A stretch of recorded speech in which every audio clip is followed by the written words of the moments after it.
மூச்சு கொடுத்து முகிழ்த்தவா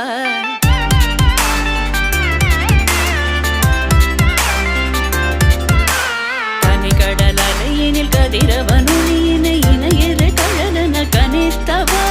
கதறி மனமுருக நான் அழைக்கவோ இதரமாதருடன் நீ கழிக்கவோ இது தகுமோ இது முறையோ இது தர்மம் தானோ இது தகுமோ இது முறையோ இது தர்மம் தானோ குழலூதிடும் பொழுது ஆடிடும் குழைகள் போலவே மனது வேதனை நிகழ்வோடு அலை பாயுதே கண்ணா என் மனமிக அலை பாயுதே